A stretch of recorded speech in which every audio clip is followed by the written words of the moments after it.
Hello dear aspirant. पिछली video में मैंने आपसे जो करवाया उसमें क्वेश्चन पूछे थे कि आर्टिकल 2, आर्टिकल 21 ए और आर्टिकल जो 45 है वो जो है किससे डील करते हैं। कहा था कि एक कमेंट बॉक्स में आंसर दें। अगर आप पार्टिसिपेट करेंगे तो आपके दिमाग में इस तरह के क्वेश्चंस छप जाएंगे और जब कभी भी एग्ज़ाम होगा तो आपको ज़्यादा जो है प्रॉब्लम क्रिएट नहीं होगी। तो और साथ ही साथ आपकी पार्टिसिपेशन बनी रहेगी और कंटेंट जो है और जो टॉपिक है, थीम है, उसमें आपकी पकड़ जो है वो मज़बूत बनती रहेगी। यही क्या है, ये एग्ज़ाम है, इनको क्रैक करने की एक स्ट्रैटेजी, जितनी भी स्ट्रैटेजीज़ है, उनमें से एक होती है कि आपने टॉपिक पढ़ा, उस पे कमांड आपने किस तरह से बनानी है, राइट? और एमसीक्यू सीरीज़ में लेकर आ रहा हूँ और काफ़ी वीडियोज़ एमसीक्यू सीरीज़ की मैं अपलोड कर भी चुका हूँ। प्लेलिस्ट मैंने बनाई है बाकायदा।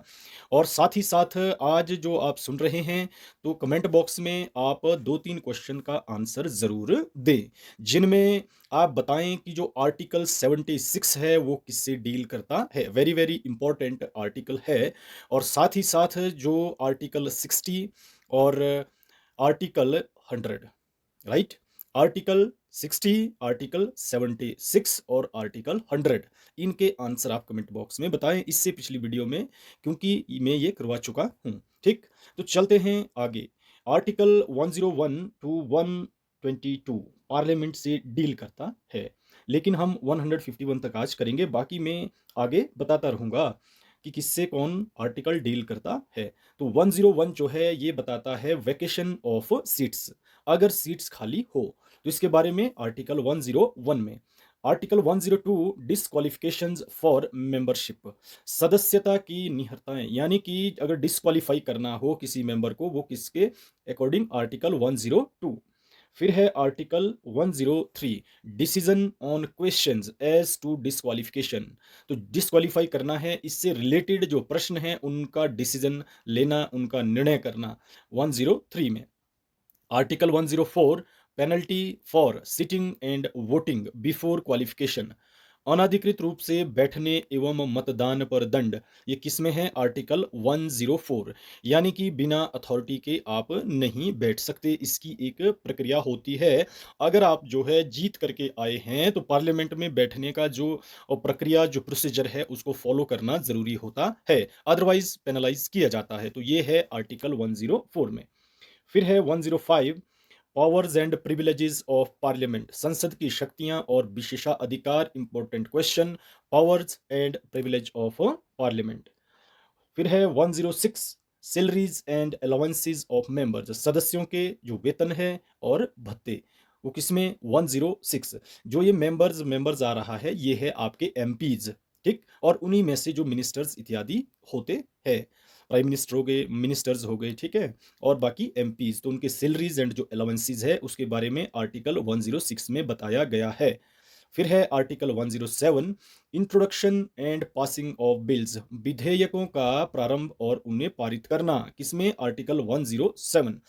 Once again very very important article, article 108। आगे बढ़ने से पहले एक चीज बताना चाहूंगा, न्यू व्यूवर्स जो है वो सब्सक्राइब करें और ऑल पे बटन पर क्लिक करें, ताकि जो है आने वाली वीडियोस की नोटिफिकेशंस आप तक पहुंचे।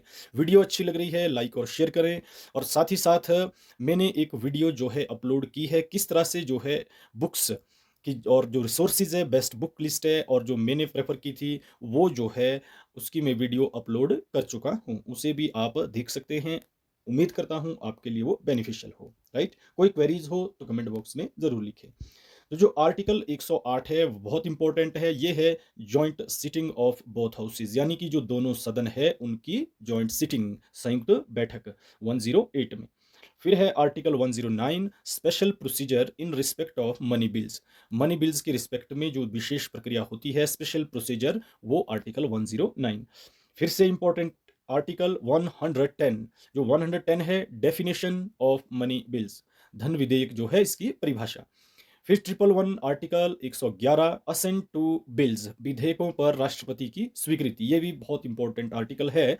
फिर से एक important article 112 annual financial statement, जिसे आप बजट भी कहते हैं, वार्षिक वित्तीय विवरण। फिर है आर्टिकल 113 प्रोसीजर रिगार्डिंग एस्टीमेट्स, प्राकलनों की प्रक्रिया, राइट, यानी एस्टीमेट, अगर एस्टीमेट लगाना है फ्यूचर के लिए तो उसकी क्या प्रक्रिया है, वो आर्टिकल 113 में है। फिर है आर्टिकल 114 एप्रोप्रिएशन बिल्स, विनियोग विधेयक, बिल्स को एप्रोप्रिएट करना, आर्टिकल 114। आर्टिकल 115 सप्लीमेंट्री एडिशनल और एक्सेस ग्रांट्स, यानी कि कभी बजट जो है कम हो तो उसे उसे सप्लीमेंट करना, एडिशनल बजट और एक्सेस ग्रांट, ये इसमें आर्टिकल 115 में। आर्टिकल 116 116 वोट ऑन अकाउंट हो गया, वोट ऑफ क्रेडिट है, एंड एक्सेप्शनल ग्रांट्स, लेखा अनुदान यानी वोट ऑन अकाउंट।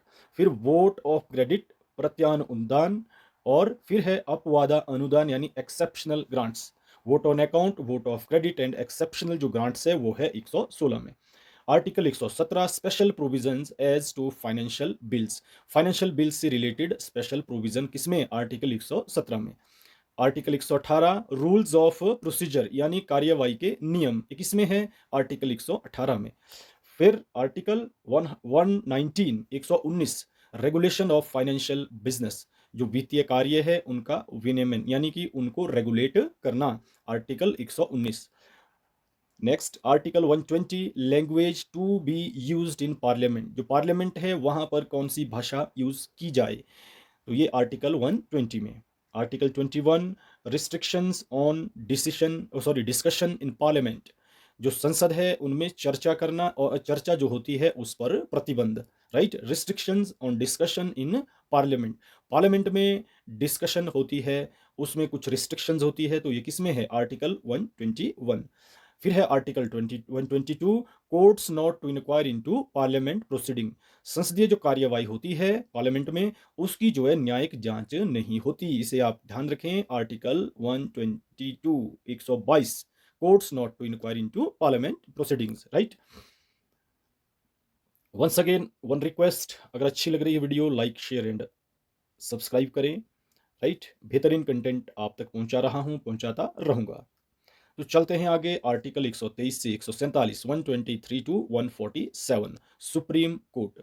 आर्टिकल 123, जैसे मैंने पहले बताया था कि जो 120 तक है 122 तक वो पार्लियामेंट के बारे में है, आर्टिकल 52 से आर्टिकल 122 तक, ठीक। और 100 तक हम कल कर चुके थे और आज हमने जो रिमेनिंग है 100 टू 122 ये कर लिया है।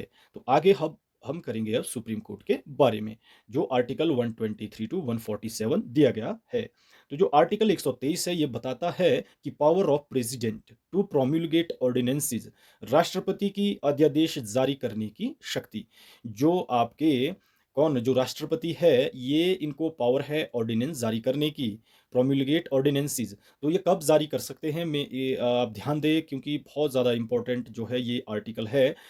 प्रेसिडेंट को ऑर्डिनेंसेस प्रोम्युलगेट करने की पावर है आर्टिकल 123 के तहत, और ये प्रोम्युलगेट करते हैं प्रेसिडेंट जब जो है जो पार्लियामेंट है, parliament is not in session, जब वो पार्लियामेंट जो सेशन में ना हो, तो उस समय क्या होता है कि कोई अगर निसेसिटी लग रही है देश को और प्रेसिडेंट की नज़र में, तो वो क्या करते हैं, ऑर्डिनेंस को प्रोम्युलगेट करते हैं।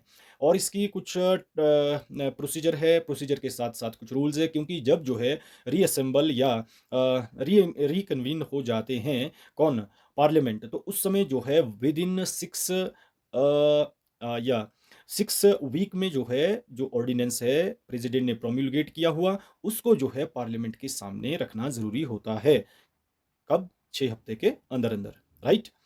तो इस चीज़ का आप बिल्कुल ध्यान दें कि जो ऑर्डिनेंस प्रेसिडेंट लाते हैं ये कब लाते हैं, जब जो है पार्लियामेंट सेशन में ना हो, और इसकी जो इसको जो पार्लियामेंट के सामने रखना होता है वो जब रीअसेंबल पार्लियामेंट होती है, तो उसके 6 सप्ताह के अंदर अंदर जो है पार्लियामेंट के सामने रखना जरूरी होता है, राइट। तो ये प्रोम्युलगेट ऑर्डिनेंस बाय प्रेसिडेंट, ये है आर्टिकल 123 में।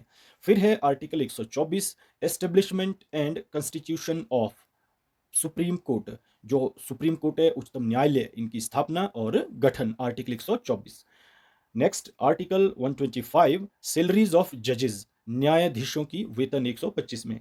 126 126 appointment of acting chief justice, कार्यवाहक मुख्य न्यायाधीश की नियुक्ति, और साथ ही साथ आप 127 में याद रखें कि अपॉइंटमेंट ऑफ एडहॉक जजेस, तदर्थ न्यायाधीशों की नियुक्ति। वन इंपॉर्टेंट थिंग आप ध्यान दें, इसमें भी वेरी वेरी इंपॉर्टेंट दोनों आर्टिकल्स है कि appointment of acting chief justice.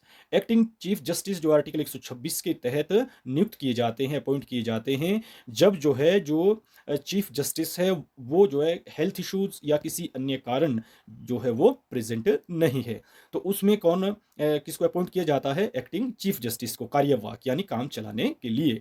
ठीक है, तो जैसे ही आपके जो चीफ जस्टिस है वो जो है प्रेजेंट होते हैं, तो फिर एक्टिंग जो चीफ जस्टिस है, ठीक है, उनकी जो नियुक्ति है तब तक मानी जाती है।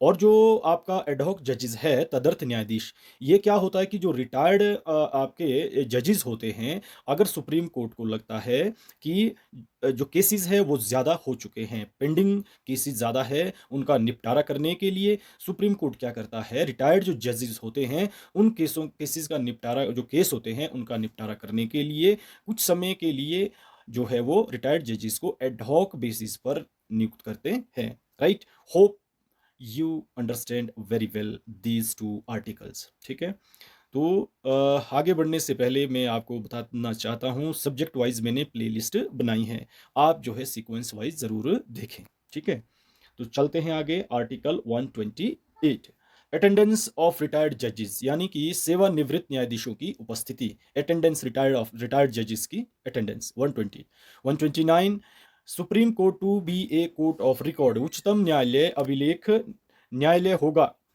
जो सुप्रीम कोर्ट है to be court of record, ये किसमें? Article 129। Article 130, seat of supreme court यानी उच्चतम न्यायालय का स्थान किसमें? आर्टिकल 130। जो 129 है, अगर कोई कंफ्यूजन है मैं आपको बताता हूं कि जो supreme court to be court of record, यानी जो भी प्रोसीडिंग्स चलती है सुप्रीम कोर्ट में, बाकायदा जो है उसको रिकॉर्ड किया जाता है, डॉक्यूमेंट किया जाता है। राइट, ताकि जो है इन फ्यूचर वो कभी भी काम आए। किसी केस में कोई डिसीजन सुना लिया तो ऐसे नहीं कि वर्बली सुना लिया, उसको बाकायदा जो है उसको डॉक्यूमेंटेड किया जाता है, राइट, रिकॉर्ड किया जाता है। फिर article 130, seat of supreme court, पता है आपको कि कहाँ पर है? उच्चतम न्यायालय दिल्ली, भारत का। Article 131, original jurisdiction of supreme court, यानी कि उच्चतम न्यायालय की प्रारंभिक अधिकारिता, जो ओरिजिनल जुरिस्डिक्शन है सुप्रीम कोर्ट की। 131, फिर अपीलीय आप देख सकते हैं, जो अपीलेट जुरिस्डिक्शन इन कॉन्स्टिट्यूशनल केसेस, संवैधानिक केसेस में जो अपील वगैरह की जाती है, आर्टिकल 132 में। फिर है article 33, appellate jurisdiction in civil cases, यानी दीवानी मामलों में अपील, वो 133 में है। और जो क्रिमिनल केसेस के मामले में अपीलेट जुरिस्डिक्शन है वो 134 में है। तो इनको आप याद रखें, जो अपीलेट जुरिस्डिक्शन है कॉन्स्टिट्यूशनल केस में 132, और जो सिविल केसेस में अपीलेट जुरिस्डिक्शन 133, क्रिमिनल केसेस में appellate jurisdiction 134। Right, next article 134 A, certificate for appeal to supreme court, यानी उच्चतम न्यायालय में अपील हेतु प्रमाण पत्र। Right, 135, jurisdiction and powers of supreme court, उच्चतम न्यायालय की जो आधिकारिता और शक्तियां हैं, जुरिस्डिक्शन क्या है, पावर्स क्या है, article 135। 136, special leave to appeal, विशेष अनुमति से अपील, 136।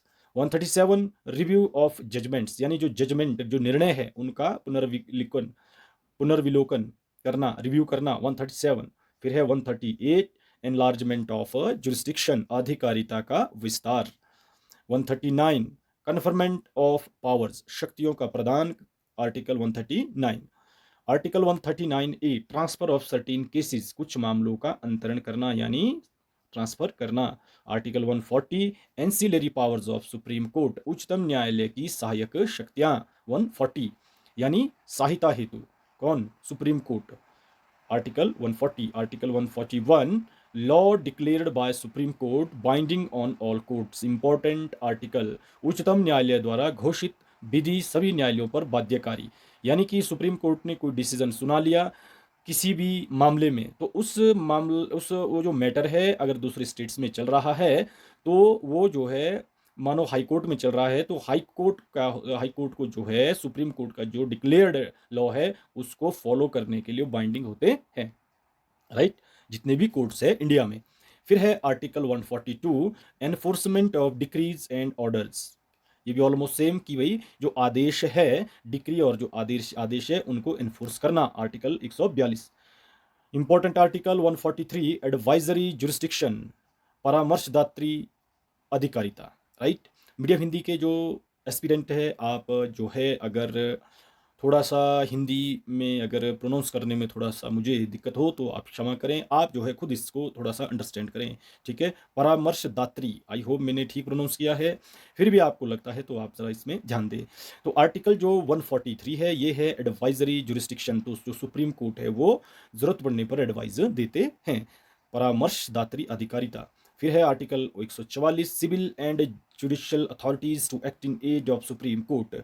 सभी प्राधिकारी उच्चतम न्यायालय की सहायता करेंगे। कौन? Supreme court. 144 में है। और article 145 145 says rules of court, न्यायालय के क्या नियम है वो है आर्टिकल 145 में। Article 146 officers and servants of supreme court, उच्चतम न्यायालय के जो अधिकारी है और कर्मचारी, आर्टिकल 146। आर्टिकल 147 इंटरप्रिटेशन, व्याख्या करनी, राइट, या विवेचना करना, ये किसमें है? आर्टिकल 147 में। फिर है जी आपके आर्टिकल 148 टू 151, ये है किसके बारे में? कैग के बारे में। आप ध्यान रखें, कैग के बारे में controller and auditor general of India, article 148 151 तक। तो आर्टिकल 148 बताता है controller and auditor general of India, इसको आप कंट्रोलर पढ़ेंगे ना कि कंट्रोलर। तो ध्यान दें, article 148 controller and auditor general of India, Bharat के नियंत्रक एवं महालेखा परीक्षक, article 148। Article 149 duties and powers of CAG, CAG के क्या कर्तव्य हैं और इनकी क्या शक्तियां हैं, आर्टिकल 149 में। फिर है article 150 form of accounts of the union and states, संघ एवं राज्यों के लेखों का प्रारूप। जो आपकी यूनियन है और जो स्टेट्स है, इनके अकाउंट का प्रारूप रखना आर्टिकल 150 में है, राइट। फिर है आपका article 151 audit report to be presented to parliament legislature through the president governor, लेखा परीक्षा का प्रतिवेदन। यानी कि 151 बताता है कि जो ऑडिट रिपोर्ट है इसको पार्लियामेंट में क्या किया जाता है? प्रेजेंट किया जाता है, या लेजिस्लेचर में। किसके माध्यम से? अगर आपने पार्लियामेंट में करनी है तो प्रेसिडेंट के थ्रू, और लेजिस्लेचर में करनी है तो गवर्नर के थ्रू, राइट। तो मिलते हैं नेक्स्ट वीडियो में। Thanks for watching.